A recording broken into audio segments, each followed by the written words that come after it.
So first, I had to analyze my school shed. So I had to put where the roofs were, just to have like a basic um, school shed and like how it looks right now. So as you can see here, gray is roof, courtyard, parking lot, basketball court.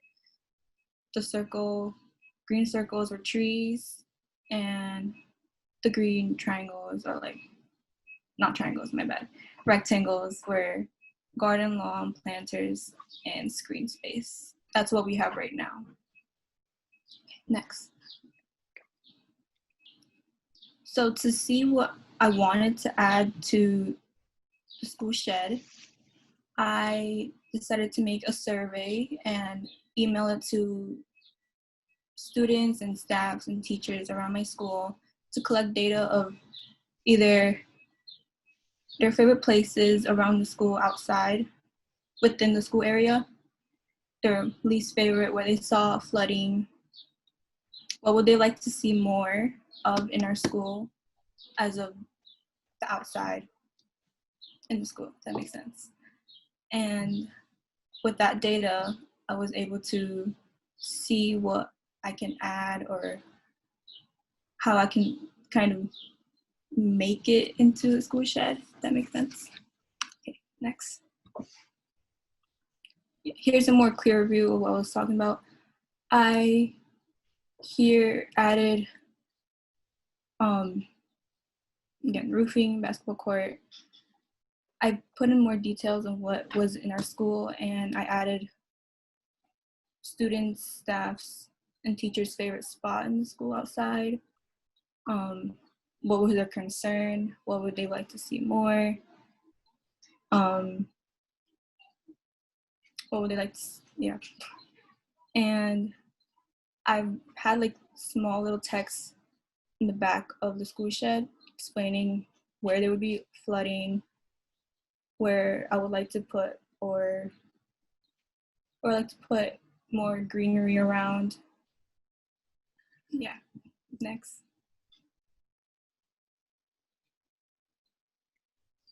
Okay. So this is my design program. I decided to cut the map into sections where it would be easier for me to put where I want to put more greenery. So first slide is I have the roof. The lightest gray of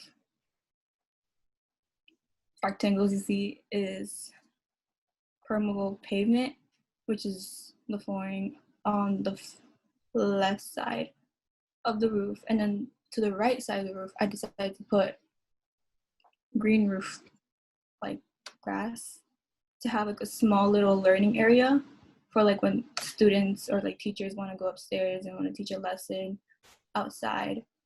That would be one side of the roof, and then the other side of the roof I decided to make it like a hangout area, which is what the data of what I collected wanted the most. They wanted a place to hang out like on the roof, so I decided to put stone tables, stone benches, and raised planters around the edge of the roof. And I decided to put some trees, more benches, so it wouldn't flood in the roof. Next slide.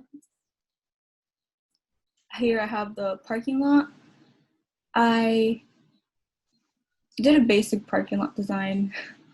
I put raised planters to where the cars would be, and then parking lot tape, some trees, more permeable pavement, so there wouldn't be more flooding. Next slide. Here we have the small yard.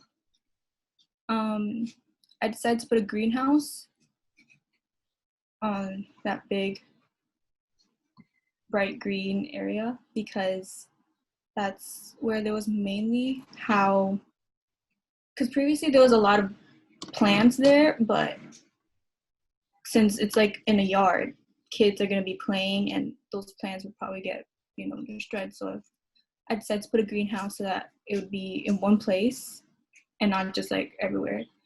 On the side of the cement, I decided to put trees and some more raised planters. I put more permeable pavement, so again, wouldn't be more flooding, more trees, more stone tables, or more access to hangout areas.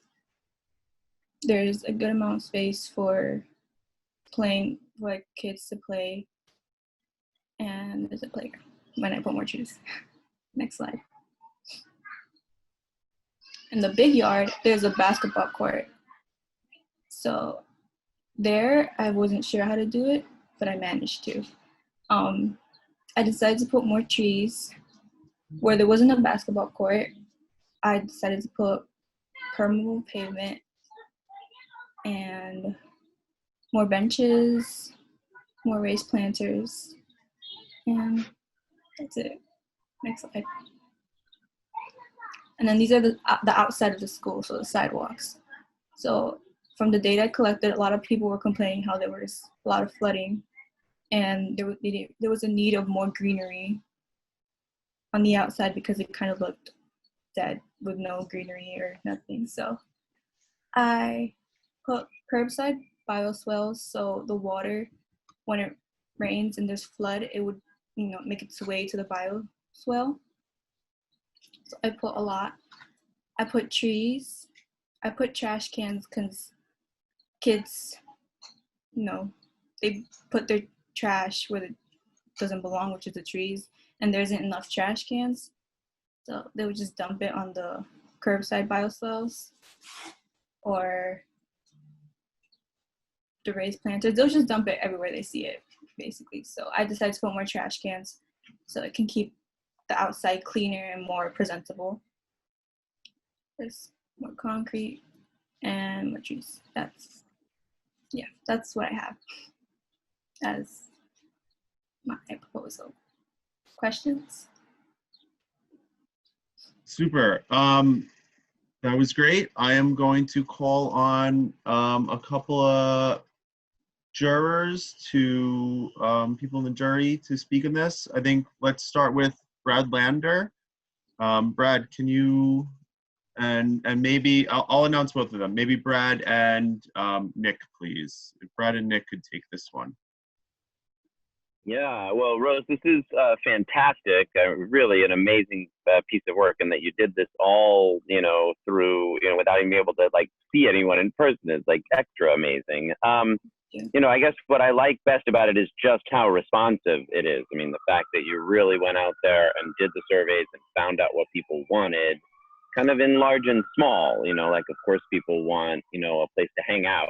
That sounds great, but also to think about the little things as well, the trash cans and the bioswales. This is just it's beautiful too, but also just a thoughtful and diligent job of taking what people said and designing it in a way that you can really see where your input matters. So I think if you went back to all the students that you got feedback from, they would see their ideas reflected clearly in your work, and that really is the number one goal of a design project like this. So congrats.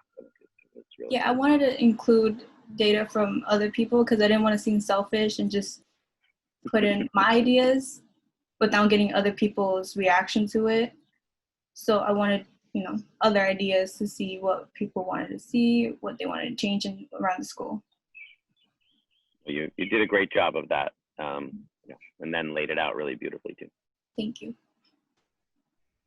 I think I definitely have to second that. The process here was really great, and it's so important to make sure you're taking into account the feedback that you receive, especially from the users that are ultimately going to inhabit your space.